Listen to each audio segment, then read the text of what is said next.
फसल अवशेष प्रबंधन को लेकर जिला प्रशासन द्वारा टीमें गठित की गई हैं, जो कि गांव स्तर पर, तहसील स्तर पर या उपमंडल स्तर पर गठित की गई हैं।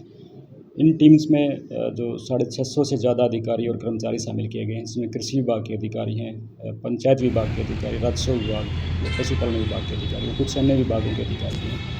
तो सबसे पहले हम इन विभागों के अधिकारी जो टीम बनाई गई हैं वो किसानों के बीच गए हैं और किसानों को अवगत करवाया कि फसल के अवशेषों में आग न लगाएं, क्योंकि अगर कोई किसान फसल अवशेष में आग लगाता है तो उससे भूमि की उर्वरा शक्ति कम होती है, पर्यावरण प्रदूषण होता है, मित्र कीट मारे जाते हैं।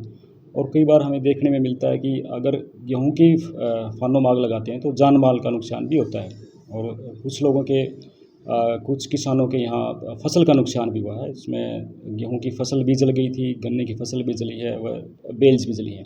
तो इन्हीं के मद्देनज़र रखते हुए सरकार द्वारा फसल अवशेष प्रबंधन स्कीम चलाई गई है, जिसमें किसानों को अवगत कराया कि आप किस प्रकार से फसल को प्रबंध कर सकते हैं। तो अभी तक हमारे पास जो है 172 एक्टिव फायर लोकेशंस हमें प्राप्त हुई हैं। ये ऐसी लोकेशन हैं जहां आगजनी की घटनाएं हुई थी।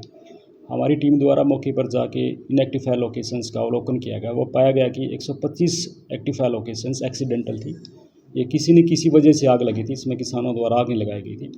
और अधिक जो फिर दोबारा से हमारे द्वारा जो है मौके का सर्वे किया गया, वो पाया गया कि 9 जगह किसानों ने खुद आग लगाई गई थी। उस पर कार्रवाई करते हुए 8 FIR विभाग द्वारा करवा दी गई हैं, क्योंकि इसमें सरकार के सख्त निर्देश हैं।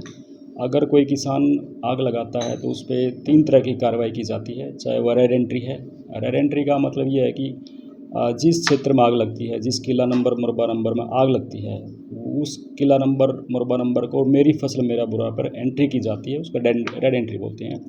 इस रेड एंट्री के का ये होता है कि अगर अगले 2 साल तक वो किसान उस क्षेत्र की चाहे गेहूं की फसल है या धान की फसल है, MSP पर मंडी में बेच नहीं पाता। तो ये है। दूसरा ये है कि इसमें NGT है, नेशनल ग्रीन ट्रिब्यूनल, उसके आदेश हैं अगर कोई फसल अवशेषों में आग लगाता है तो उसमें 5,000 रुपये से लेकर 30,000 रुपये तक का जो है वो पेनल्टी लगाई गई है। पेनल्टी लगाने का प्रावधान है, तो इसमें भी हमारे द्वारा 40,000 रुपये की पेनल्टी लगाई गई है। इसके अतिरिक्त FIR का भी है। इसमें तुरंत प्रभाव से कार्रवाई करते हुए जो विभाग द्वारा जो है 8 किसानों के विरुद्ध FIR भी दर्ज कराई गई है। कहाँ के हैं ये एरिया पर जो किसान हैं जो FIR दर्ज की गई है, कौन से एरिया में ज़्यादा है? ये ज़्यादातर असंध ब्लॉक है, वहाँ के हैं। उसके बाद निसिंग ब्लॉक और घुंडा ब्लॉक, 3 ब्लॉक ज़्यादा हैं जहाँ आगजनी घटनाएं ज़्यादा पाई गई। विभाग ने जो कदम उठाए थे इस दिशा में, हम बीते सालों से तुलना करें उसकी, तो कितने सार्थक परिणाम सामने आए? अगर मैं फसल अवशेष प्रबंधन के जिला करनाल में बात करता हूं तो बहुत ही सार्थक प्रयास हमें मिले हैं। किसानों का सहयोग बहुत रहा है।